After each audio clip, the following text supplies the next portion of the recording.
Unburden, unburden. A coconut has fallen out the coconut tree. Boy, the coconut has actually fallen at the coconut tree. Complete failure. Not one vote. What do people say? Unconstitutional. Absolutely horrible. What has our country gotten?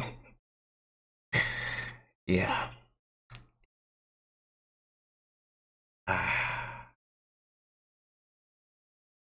He couldn't walk and she can't talk. Oh man. Whoa, boy. That's why she doesn't want to give the world, we the people, the American people, 3 debates.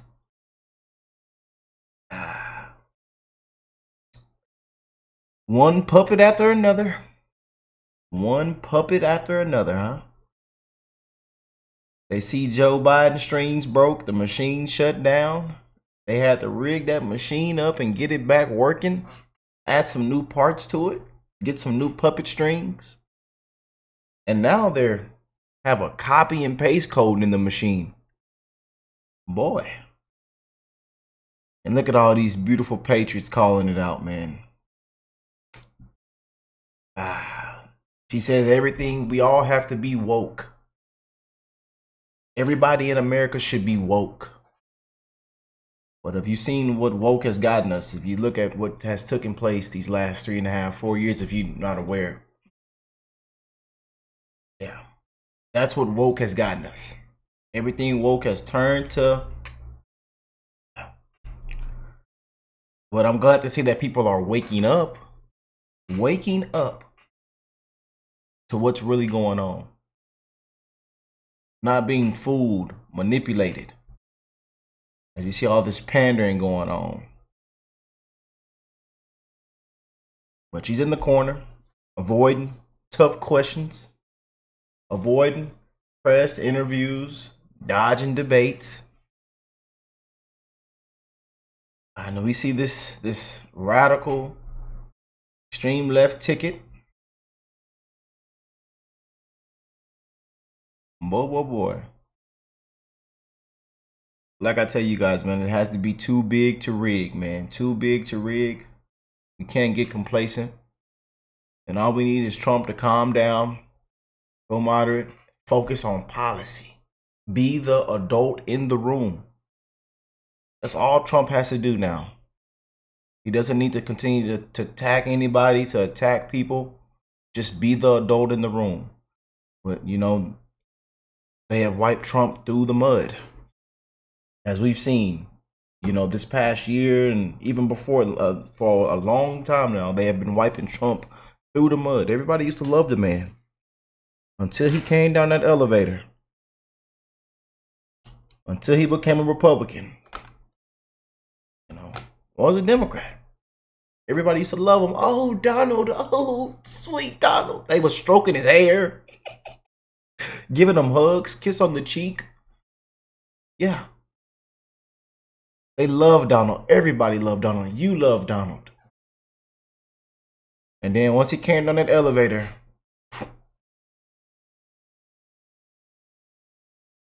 you know, let's go and get into this, man. Says Kamala is walking back. They're reacting to yet to do a full-blown media interview. And they are very concerned that she will not be able to answer tough questions. Let's jump into this, man. This is really big and it's trending right now. Let's check it out, y'all. Boy. Senior White House correspondent Peter Doocy has more. Peter. Harris, the vice president spoke for a little bit more than 1 minute in that plainside gaggle that broke the no questions answered streak. But there is no reason to think that her team might need to prep her quite a bit more before she talks for more than 60 or 70 seconds. Case in point, she apparently, according to the New York Times, told a group of uncommitted voters in Michigan that she is open to the idea of an arms embargo, stop shipping some U.S. arms to Israel, which her team immediately had to walk back. Her national security advisor, Phil Gordon, came right out to say VP has been clear she will always ensure Israel is able to defend itself against Iran and Iran-backed terrorist groups. She does not support an arms embargo on Israel. She will continue to work to protect civilians in Gaza and uphold international humanitarian law. But that's just not going to fly with uncommitted voters who seem to be of the opinion that they had moved the VP on this issue. This movement has always been about policy shift, about policy change, about saving Palestinian lives in the immediate. We want her to stop sending bombs to kill people we love. Vice President Harris, as she tries to establish herself as the top of the ticket, has been looking for places that she can distance herself from President Biden. Gaza policy is believed to be one of those places, but distance from President Biden is going to become a lot harder because next week she is going to be on the campaign trail with President Biden. Harris. Peter, thank you very much. I want to bring in now the power panel. Richard Fowler, Fox News contributor, and Matt Gorman, Targeted Victory executive, vice president, and former Tim Scott campaign advisor. Richard, I'm going to come to you first. When Harris's aides say that the fractured media landscape, and many in the legacy media, I would assume that's what they mean by media landscape, where trust in traditional news outlets has fallen, and that's why we haven't seen her in an interview. I mean, that would be like ABC, CBS, NBC. What does that even mean? And what, she's not going to sit for anybody then? Just TikTok? No, listen. I mean, that's what they said. As a member of the media, I do think it's important that she does sit down for an interview, and I do believe that she will likely do so. With that being said, in all fairness, I think it's worth pointing out that it's not like Kamala Harris was the candidate of 4 months ago or 5 months ago or even 6 months ago or even 3 weeks ago. Well, that's no one's fault but your party's. They coronated her. Hold on a second. She was the candidate of last week, and there was a lot of things that had to happen between last week and this week and next week as we go towards the convention. And so I do think she'll sit down with the media, but I also think she has to talk to party officials. She has to get to all the battleground states. And in contrast, Donald Trump is going to Montana tonight, a state that's not even in contention. And what he says is he wants to help people down ticket win because he can, because he's ahead in those states. I'm just quoting him from his news conference that he gave for over an hour ago. But not by all the recent polls. But I do have a question about when you say when she became the the presumptive, now completely coronated by a vocal roll call, a digital roll call, now the Democratic nominee. When voters voted through the primary season, Matt, they thought they were getting Joe Biden. They got hurt. That's fine. That's how they want to handle it on their side. But then you can't complain when the media come calling and want to know what her policies are because she's been the last person in the room, the last woman in the room, as Biden has said, on every important issue during their administration when it counts for America. No, I mean, look, past is prologue. We saw this when she ran for president back in early 2019. She can handle the scripted environments where every variable around her is controlled. But when she gets into spontaneous scenarios, needs to think on her feet, that's when it doesn't get as, she gets back on her heels. It doesn't get as pretty for her. And so that is what this press conference that Trump did, was trying to draw her out. And look, for the next 80 some odd days, she's going to try and run the clock out. You know, the open secret here in Washington is that A, she's agreed to a very simple interview with a network, and that B, she's been talking to press off the record. And the idea is you feed them off the record content so they're less likely to want as many interviews from you. And so, look, she's going to try and run the clock with a compliant press corps that follows her around, and she might just do it. It's our job to keep holding her to account. Well, you know, it's interesting. Off the record for reporters is also off the record by definition with the public, because we can't repeat what's been said in those off-the-record conversations. It's a way to build relationships with people, and I would argue in many cases to find out who your friends are in the media. And who your enemies are if your enemies are those people who would ask you the tougher questions. None of that really serves the American public. They just have a straight up and down. It's broken now, can you fix it? A new one column titled this: Kamala Harris wants the media to help her run out the clock. Others also weighing in on the media and what Kamala Harris's team may be thinking. Watch. I would say this to the mainstream media. Kamala Harris is ignoring you because she thinks she already has you. She thinks the mainstream media is already in her thrall and her corner. As she's been vice president, we've known that we've seen some kind of damaging moments when her speaking to the press. And so I think that that is something that's always been on the mind of her office and the vice president herself. The vice, and it's sad. But I love that on MSNBC and CNN. They played the same clip. She said the exact same thing at three different rallies, word for word. Boy.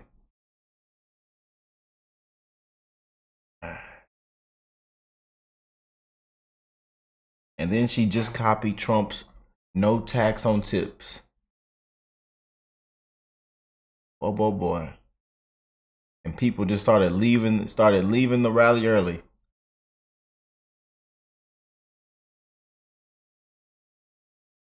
I'm telling y'all, this year it got to be too big to rig, man. Too big to rig.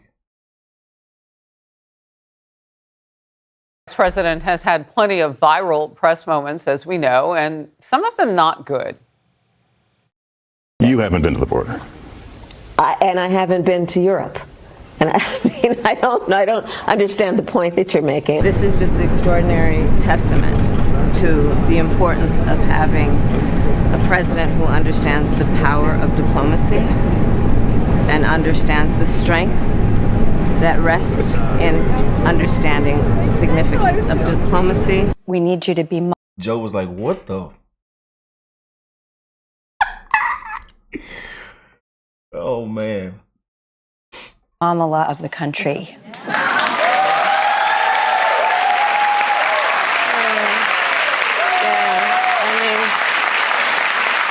Is the United States willing to make a specific allocation for Ukrainian refugees? And for President Duda, I wanted to know if you think, and if you asked the United States to specifically accept more refugees. Okay. A friend in need is a friend in need.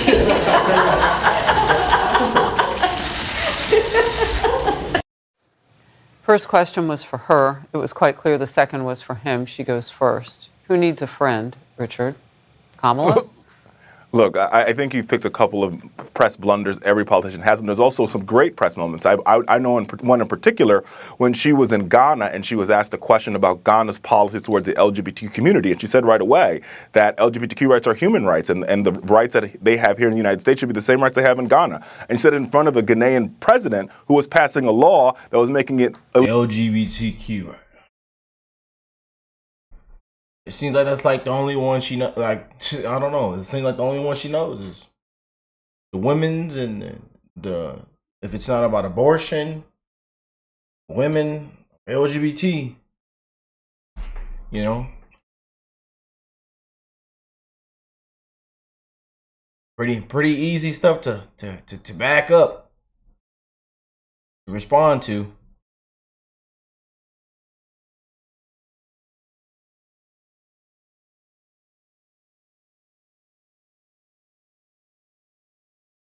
Boy.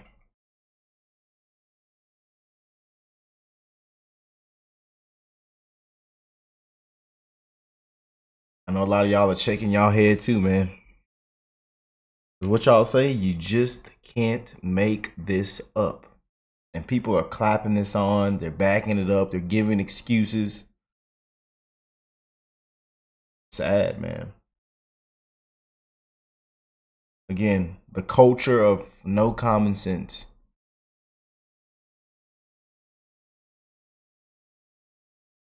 And I'm not a part of it.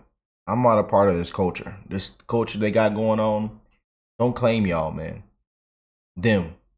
I know people on this channel, we have common sense. We have common sense. Yeah. The family on this channel, the family we got here on here, we have common sense.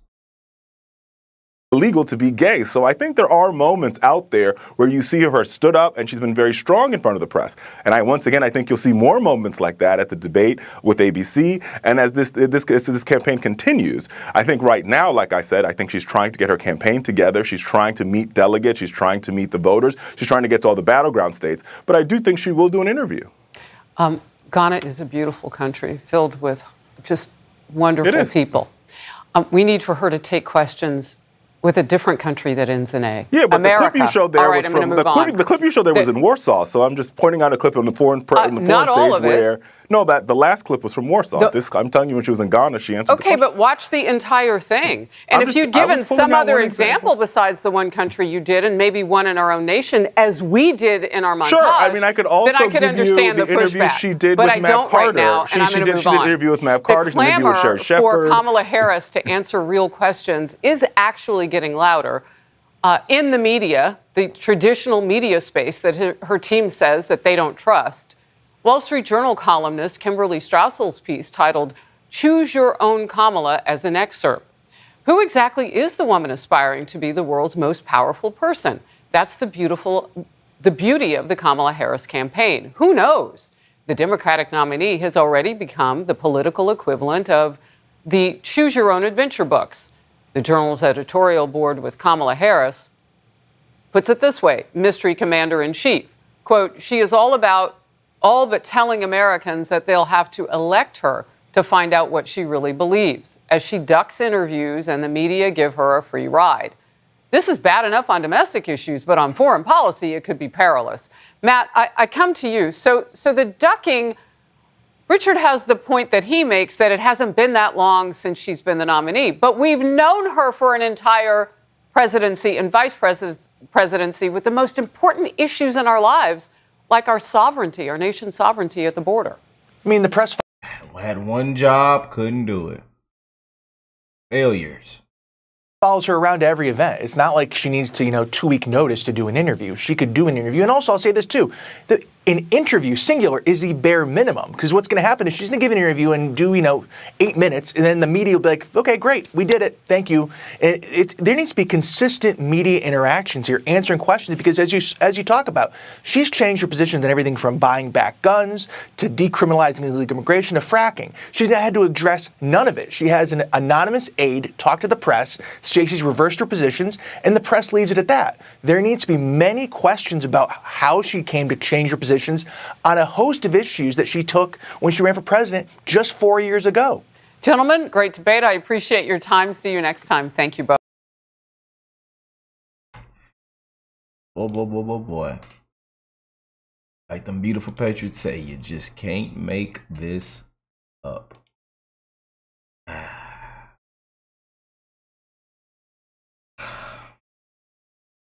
Again, man. All we got to do now is worry about policies. We ain't got to attack. Just be the adults in the room. Stay professional. He already has the vote.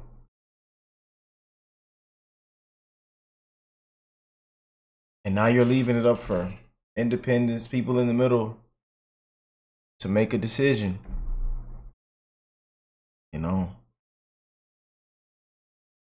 Stand on your record and what you're going to do and what you've already done, and just be the adult in the room. And we walk and again, it still has to be too big to rig, because remember what happened last time. Everybody woke up and said, what happened? Okay. And we clapped it up for old Joe. Joe got more votes than Obama.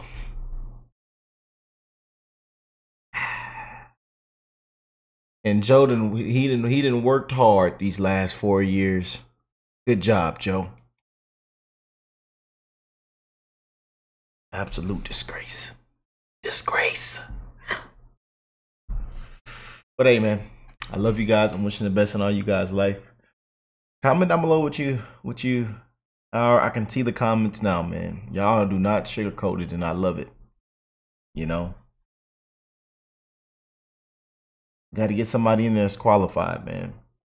Sick of all this DEI, didn't earn it, not qualified, unqualified. You know, people, you know, scared, you know, being pushed around. We need somebody that's going to come in there and put their foot down, man. You might not like what they say. You might not like this and that about them. But we need somebody in there that's going to put their foot down, man. That's for the American people. That puts the American people first. And as we've seen, Trump is that guy. Simple as that, man.